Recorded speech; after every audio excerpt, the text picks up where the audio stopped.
What's up, guys? Intel Nick here, and welcome back to another episode of my top 100 games list. Last week I did games 100 through 91, which you guys can check out in the link in the description.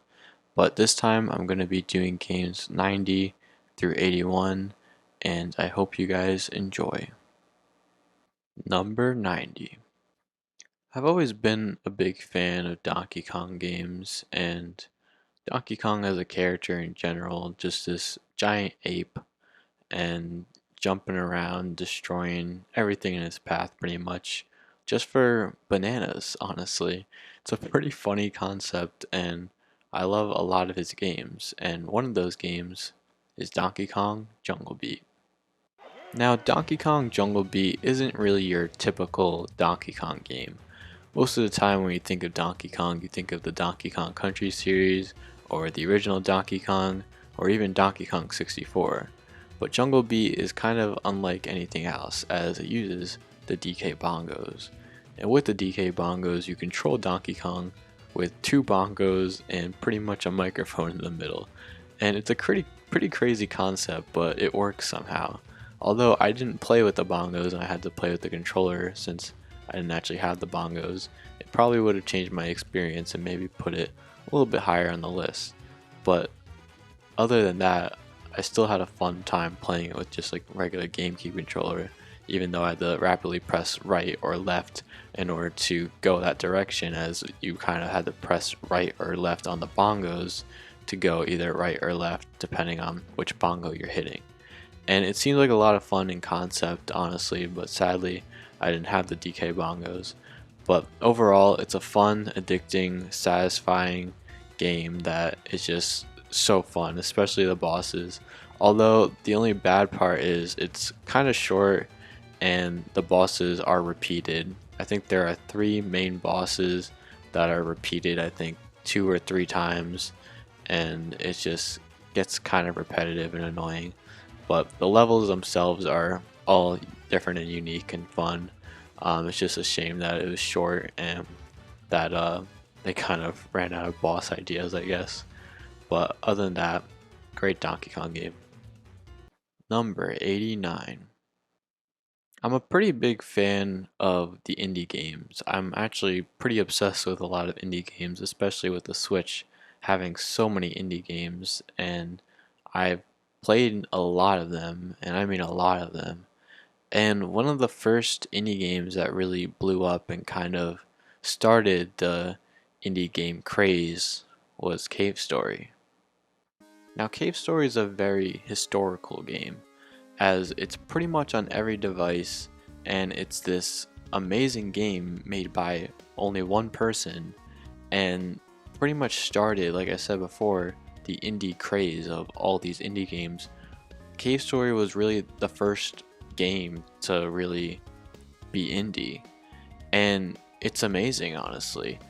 It has great music, great gameplay, it has multiple different endings, great characters, art style, map design, level design, like tutorial type of mechanics into it without telling you. It shows you and lets you act through the beginning cave area and kind of teaches you the game without telling you, similar like the Metroid game, and as it is kind of a Metroidvania in itself. And you're probably wondering, why is it so low on the list? Why is it number 89? Well, I never really had like a strong connection with Cave Story, honestly. I think it's a great game, honestly, and it definitely does deserve a spot on my top 100 game list. But I don't think it really stands out among other games. I think it's a great game, it's very historical, and it's beautiful with music, gameplay, map design, like I said, but I don't think it really stands out from other games. I also don't think its story is the best, and it does get repetitive here and there, and going through the multiple endings and getting the best ending can be really frustrating and annoying. So that's why it's kind of ranked low at number 89, because it doesn't really stand out, and I think it's a great game. I just don't think it's better than the games to come. Number 88. Now, when I'm playing through games, I usually like to play a different game like every hour or so, because most games kind of get repetitive here and there and get boring, and I like to move on to another game. But when a game has multiple different mini games jam packed into one game, and every 5 seconds it's a different mini game, I'm kind of having a fun time the entire time. And those games are the WarioWare games. And out of all the WarioWare games, my favorite is Smooth Moves. Now, WarioWare Smooth Moves is a ton of fun. You play through a bunch of these mini games with a bunch of different poses, and it's just so wacky and creative and has so much personality that it's just so much fun to play, as you don't know what next mini game is going to appear and what wacky, weird, ridiculous pose you have to do in order to complete it. And that's kind of the gist of it. There really isn't much of a story, although you do get to see the different characters you know and love from the WarioWare series, like Wario, Jimmy T, 9Volt, and all those other characters that you love to see, and get to see cutscenes of them. And each character kind of introduces a new pose as you go through the levels, and you also get new mini games as well that support those poses, and it's so much fun. Like, there's even a boss in the game where all you have to do is just dance, and you dance to win the boss. And it's honestly one of my favorite bosses of all time, because all you do is just dance. And like, no other game I know does that really. Like, you have Just Dance, but it's like not really a boss fight, and it's just boss stage. You dance. It's like, okay. And it's just weird and wacky things like that that are in WarioWare Smooth Moves that just make this game so laughably fun and hysterical. And it's also got multiplayer as well, which is a blast to play and just so much fun. Honestly, I've sunk so many hours into this game that it's just fun every time I play it. And that's why it's at number 88. Number 87. So going back to me playing a different game every hour or so, another game kind of meets that requirement of kind of satisfying me to continue playing, as this game has 8 separate stories that have no interrelation between each other pretty much whatsoever. And that game is Octopath Traveler. Now you're probably wondering, why is Octopath Traveler posted so low on my list? Well, it's mainly because of the fact that it was kind of missed potential for me. I really wanted to see this game kind of develop its characters and have intertwining stories, as well as having relationships with each other and kind of bonding and forming as this powerful party of 8. But instead, it's 8 separate stories that have very, very little correlation between each other, and in my opinion, it's missed potential, as they could have had a relationship with each other as well as a bond and have this common enemy, but instead it doesn't really do that. But other than that, I think it's a fantastic game. It has amazing music. It has a pretty good story for most of the characters, at least.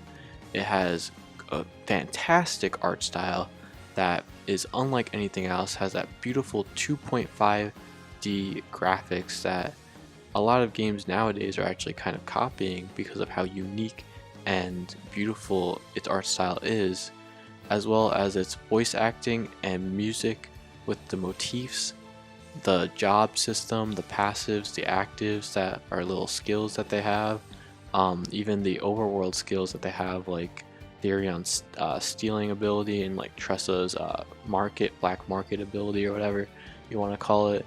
I love those little touches and little details here and there, and even the little correlations between the enemies or between the characters, or even the little heart-to-hearts or the conversations that the party members get is really good. But like I said, it's just kind of like the tip of the iceberg, and there really isn't anything below that iceberg.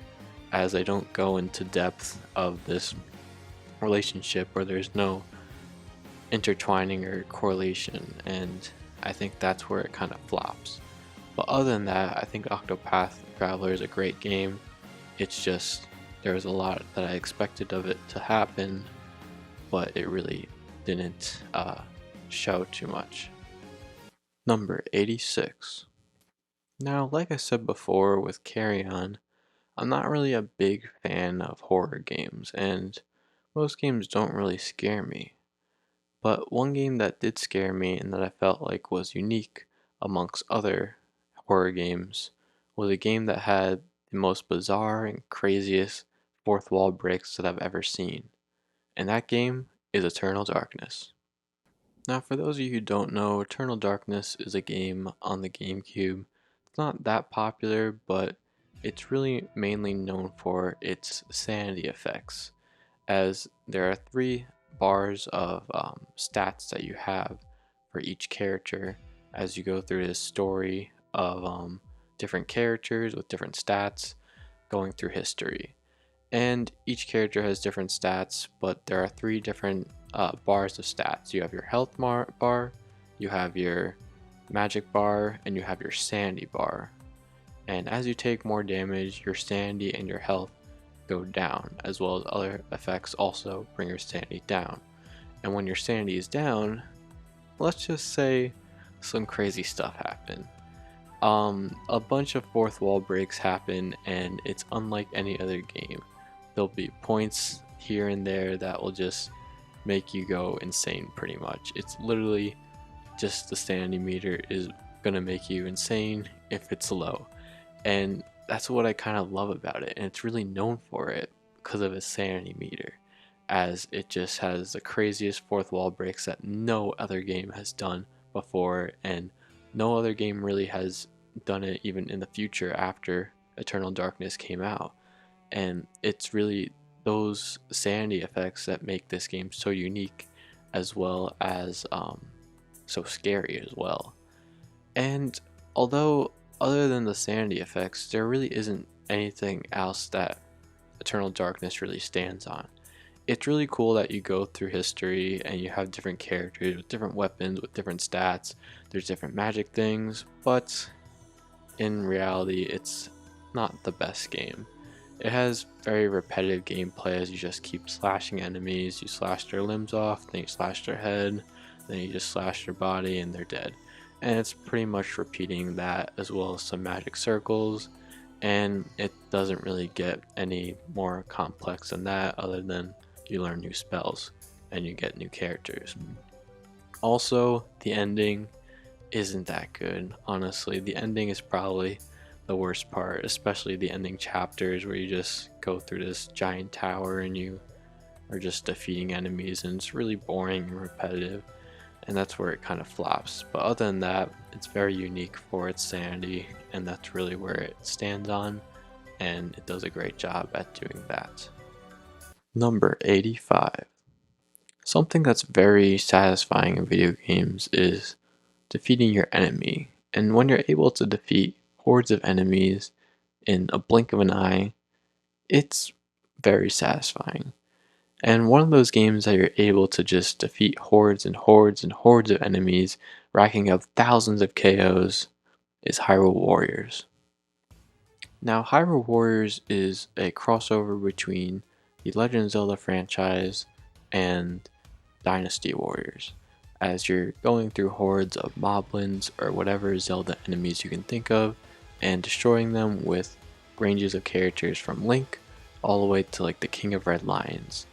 And you can also play as the villains as well, as you can play as Ganon, play as Zant, Skull Kid. Pretty much any Zelda character you can think of is playable in this game, which is really cool and really awesome. Especially the popular characters like Link, Ganon, Zelda, they have multiple different weapons as well. And it's really fun just destroying hordes of enemies and unlocking items and combos and seeing how different weapons and characters play out differently.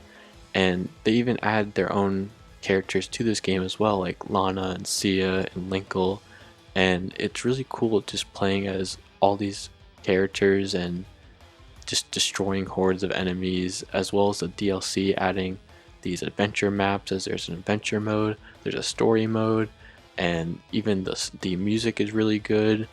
The story is pretty good as well. But the only bad part about this game is that it gets repetitive, and it gets repetitive pretty fast. Although it does switch up, like I said before, as you can play as different characters and they have all different gameplay styles and there's different weapons, and it switches up things a little bit here and there. But it gets pretty repetitive, as I defeated the Dongos so many times in Goma, and all these different bosses I've defeated so many times, and destroyed these enemies so many times, and took over bases and all that stuff so many different times, and it can get very repetitive pretty fast, especially because the levels go on for as long as like a half an hour sometimes. So that's really where it falls, but other than that, it's a great game to play. Number 84. I've always been a fan of platformers, especially multiplayer platformers, as you're going around trying to complete a level, and it's always chaotic and hectic when your friends are just trying to mess you up, or you just are doing stupid stuff. And one of my favorite multiplayer platformers is Rayman Legends. Now, the reason I think Rayman Legends is the best Rayman game is probably because of the rhythm levels. I think Rayman 3 and Rayman 2 also deserve a spot, and I think they're really good, but I think Rayman Legends just outshines it just by a little bit because of its rhythm levels, as well as bringing Origin levels to the plate as well, because of the fact that I love Origins as well, and the fact that it brings Origin levels to the game is also really good. The music is also really good, as it fits the rhythm levels, and the rhythm levels are just a ton of fun, and in my opinion kind of carry the game, as I constantly go back to this game just to play mainly the rhythm levels. But it also has some other good levels to it as well, and it's just such a fun time to go through it and play with your friends and other people as well. And even just single player, it's just a lot of fun running around smacking things, and the boss fights are also really good. But I think the only bad part about it is its story and repetitiveness, as it doesn't really have much of a story, but then again, it is a platformer, so it makes sense. And it's kind of repetitive, as it's pretty much the same thing of just like running and hitting things and finding secret areas, and it's pretty much rinse and repeat of that. But other than that, I think it's a really good game and a great platformer, especially with multiple people, and having unlimited lives is also a good thing. So I feel like it makes it stand out from like Mario or New Super Mario Bros. Wii, as it's kind of annoying sharing lives or having a live system and a continue system, while Rayman Legends doesn't really have that. Number 83. Now, Mario Party has always been a fun game to pick up and play, and it's probably one of my favorite party games slash multiplayer games, as I always come over and with friends, or friends come over and we love playing through Mario Party, whether it be the bad Mario parties like 9 and 10, or the good Mario parties like 2, 3, 4, 5, 6, 7, or even 8. But the one that I actually grew up with and I kind of like the most, honestly, is Mario Party DS. Now, Mario Party DS was probably the first Mario Party game that was good on a handheld, as the one before it that was on a handheld was Mario Party Advance, and that one wasn't good. But Mario Party DS was good. It has good boards, good mini games, and even the DS Local Wireless made it possible to play with your friends, even if they didn't have the cartridge. And it was just a ton of fun, honestly. I had so many memories of just playing it, whether it be by myself with CPUs, or with my friends at school, or even with my siblings. and it was just a ton of fun. And the game even had its own story mode as well, but in my opinion, the story mode wasn't really that good. I didn't really like the bosses, and it was really just going through the boards and nothing special other than the bosses. And the bosses, like I said, weren't really that good. But overall, I honestly think Mario Party DS was just a ton of fun, and I had so many memories of playing it and sunk so many hours into it, and there were so many collectibles to get as well. And I think I almost collected everything. I think I was missing like two things on my original copy, and I just remember playing so much of it, and that's why it deserves its spot at number 83.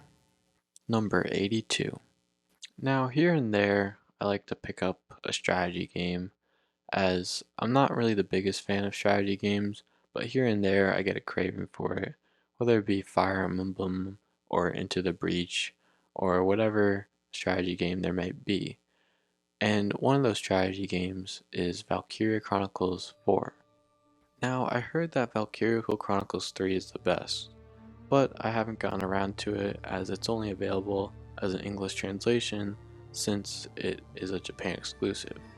I also heard that Valkyria Chronicles 4 is compared to XCOM and that XCOM is better, but I can't determine that since I've never played XCOM, and so I have no opinion of whether it's better than Valkyria Chronicles 4 or not. However, I have played the original, but I think Valkyria Chronicles 4 just outmatches it just by a little bit, as I think its cast of characters is just a little bit better, as I think Cloud, Kai, Ridley, and Raz are better characters than the original.